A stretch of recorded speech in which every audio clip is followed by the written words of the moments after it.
Hello everyone, welcome to my YouTube channel Examination Specifications. So today we are going to discuss a topic that is distinction between a tort and a crime, and this is a very much important topic in the subject of law of torts. ठीक है, सो आज हम discuss करते हैं tort क्या है और crime क्या है, उनके बीच का डिफरेंस. Let us understand. सबसे पहला जो हमारा डिस्टिंक्शन है टॉर्ट और क्राइम के बीच में, वो ये है कि टॉर्ट क्या है, is a kind of civil wrong which gives rights to civil proceeding, while crime is a offence against state which gives rights to criminal proceeding. अब देखो, जो टॉर्ट है these are tried in civil court. ठीक है, अब crime के जो case होते हैं these are tried in a criminal court as torts are. Tort जो है एक सिविल रॉन्ग है, अभी बोला. सो टॉर्ट्स जो हैं इनके केसेस कहाँ पे ट्राइड किए जाते हैं, वो सिविल कोर्ट्स में ट्राई होते हैं. अगर हम क्राइम की बात करें तो crimes are tried in a civil criminal court, sorry. ठीक है, a crime is an offence against the state which gives rise to the criminal proceeding. So criminal cases कहाँ पे ट्राइड होंगे, क्रिमिनल कोर्ट पे. ठीक है, अब देखो सेकेंड डिफरेंस क्या बोल रहा है. A tort is a violation of the private right of an individual considered as an individual.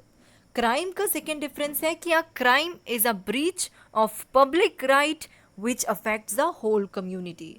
Now देखो, सिंपल सा मतलब है कि इसका रॉन्ग्स, जो भी रॉन्ग्स जो कंपैरेटिवली लेस सीरियस होते हैं उसको as a private wrong consider किया जाता है, या फिर civil wrong you can say. Various some serious wrongs have been considered to be public wrongs. अब जो सीरियस रॉन्ग्स हैं उनको as a public wrong consider किया जाता है, उसको हम क्राइम कहते हैं. सी, टॉर्ट जो है एक वायोलेशन है प्राइवेट राइट ऑफ इंडिविजुअल का, वाइल क्राइम जो है ब्रीच ऑफ पब्लिक राइट है, जो एक पूरी, अगर क्राइम होता है it affects the public at large, so it is more serious wrong. ये एक पूरी कम्युनिटी को इफेक्ट करता है जब क्राइम कमिट होता है. So crime is a breach of public right which affects the whole community. ठीक है, now we have third difference, that is in a tort the plaintiff is the injured party.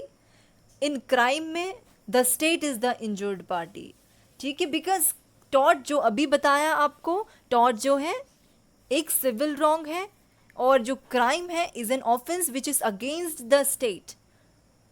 ठीक है, so crime में state is the injured party as it affects the whole community, right. So fourth difference is in a tort the purpose of awarding compensation to the injured party is to make good the loss suffered by him.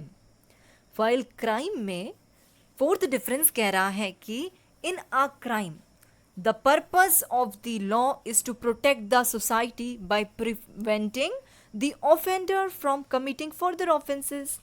आप ये बताइए मुझे, civil wrong की अगर हम बात करें, civil wrong हुआ, ठीक है, उस केस में रेमेडी, इन सिविल केसेस अगर मैं बात करूं तो कॉम्पनसेशन होती है.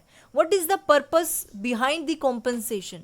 सो पर्पस क्या होता है कॉम्पनसेशन का टॉर्ट के अंदर? See, the purpose behind compensation is to restore the person loss. जो एक पर्सन को लॉस हुआ है वो कॉम्पनसेशन के जरिए उससे क्या कर सकता है, उसे रेस्टोर कर सकता है उस लॉस को. ठीक है, क्राइम में पनिशमेंट देने का मतलब क्या है? What is the purpose of it? Is to give the message to the society कि नेक्स्ट टाइम से so that society get protected by preventing the offender from committing further any offences. So अगर जो tort है उसमें compensation इसलिए दिया जाता है so as to restore the loss the person has suffered. While crime में देखें तो उसमें पनिशमेंट दी जाती है so as to give message to the society. ठीक है, ताकि ऐसे फर्दर ऑफेंसेस फिर से ना हो उस पर्सन के जरिए. सो क्राइम में पनिशमेंट देने का यही पर्पस है ताकि फर्दर ऐसे ऑफेंसेस फिर ना हो, राइट. टॉर्ट में ये फिफ्थ डिफरेंस क्या बोल रहा है? In a tort an intention is usually of subordinate importance and in some cases of no importance at all. Crime की बात करें तो in a crime the intention of the criminal is the main factor on which the guilty of the accused depends. Generally an act shall not be punished as a crime unless it is done intentionally. See, tort के अंदर intention एक subordinate role play करता है, उसको एक subordinate importance दिया गया है, क्योंकि इंटेंशन कोई केसेस में इंपॉर्टेंस ही नहीं रखती टॉट के अंदर. बट अगर हम क्राइम की बात करें तो क्राइम में intention plays a very much important role. It is the main factor.